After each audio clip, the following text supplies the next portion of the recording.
Hello friends, આજે આપણે બનાવીશું મમરાના લાડુ. લાડુ ખૂબ જ ટેસ્ટી લાગે છે અને બાળકોને તો વધારે ભાવે છે. મમરાના લાડુ બનાવવામાં પણ ટાઈમ પણ નથી લાગતું, 10થી 15 મિનિટમાં બની જાય છે. અહીંયા મેં લીધા છે મમરાને આપણે ધીમા તાપે શેકી લઈએ.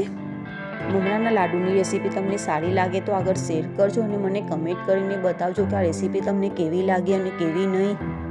મમરાને શેકીને લાડુ બનાવવાથી ખૂબ જ ટેસ્ટી બને છે અને ખાવામાં પણ ખૂબ જ મજા આવે છે. મમરા હવે શેકાઈ ગયા છે, તમે જોઈ શકો છો. હવે એને એક વાસણમાં આપણે કાઢી લઈશું.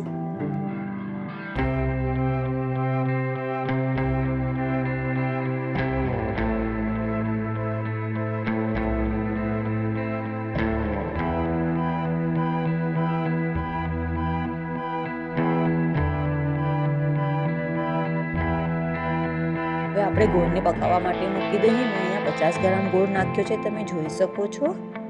ગોળને પણ આપણે ધીમા તાપે પકાવવા માટે મૂકવાના છીએ. મને વધારે તો ગુજરાતી નથી આવડતું, પણ હું પૂરી કોશિશ કરું છું કે તમને સારી રીતે હું સમજાવી શકું. મારી આ વિડીયો તમને સારી લાગે તો આગળ શેર કરજો અને મને કમેન્ટ કરીને બતાવજો. મારો અવાજ થોડો હમણાં ખરાબ થઈ ગયો છે શરદીથી. ગોળને આપણે ચમચાથી ફેરવતા જ રહેવાના છીએ, કેમ કે જરી ન જાય એ માટે. એમાં આપણે નાખવાના છીએ થોડું પાણી, 2 થી 3 ચમચી જેટલું પાણી નાખવાના છીએ અંદર. સરસ રીતે એને પકાવવા માટે ફરીથી મૂકી દઈશું ધીમા તાપે. તમે મારા ચેનલ ઉપર નવા હો તો મને સબસ્ક્રાઈબ કરજો, લાઈક કરજો અને કમેન્ટ કરજો.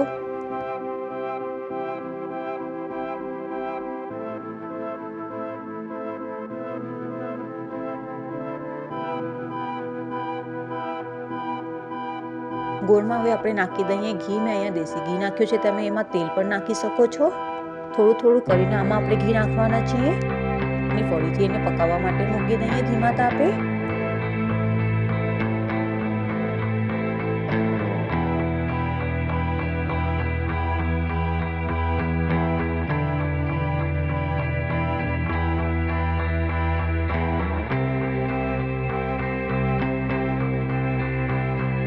ગોળ બન્યું નથી હજી, એમાં થોડીક વાર લાગશે, 5 મિનિટ જેટલી લાગશે.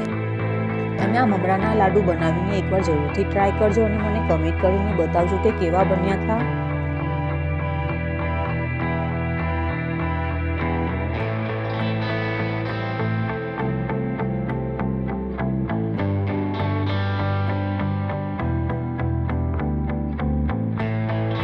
ગોળ હવે પકવા આવ્યો છે, એમાં આપણે નાખી દઈએ ફરીથી દેશી ઘી. મેં નાખ્યો છે એમાં 1 ચમચી. તમારે એમાં તેલ નાખવું હોય તો તેલ પણ નાખી શકો છો, ઘી પણ નાખી શકો છો. મેં અંદર ઘી નાખ્યો છે. ગોળ હવે બની ગયો છે, તમે જોઈ શકો છો. એમાં આપણે નાખી દઈએ શેકેલા મમરા. ગોળ અને મમરાને આપણે સરસ રીતે મિક્સ કરી દઈએ.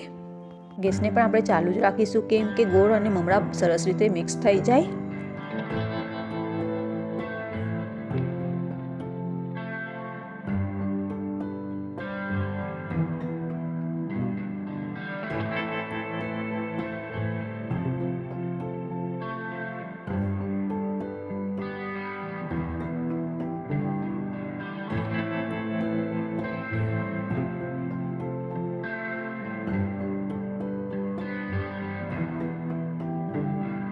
ગોળ અને મમરા સરસ રીતે મિક્સ થઈ ગયા છે, તમે જોઈ શકો છો. હવે આપણે 2 હાથમાં તેલ લગાડી લઈએ.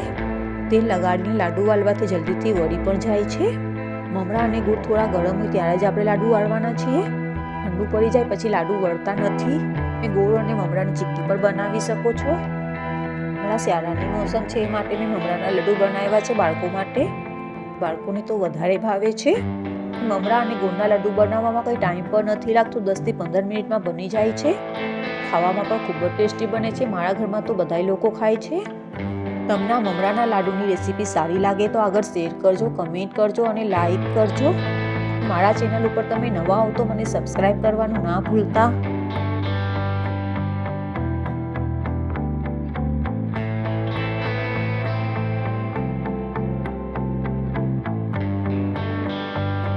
આ બધાય મમરાના લાડુ બનાવી લીધા છે. તમે નાના પર લાડુ બનાવી શકો છો અને મોટા પર બનાવી શકો છો. તમે તમારા હિસાબે લાડુ બનાવી શકો છો. મેં અહીંયા મોટા લાડુ બનાવ્યા છે.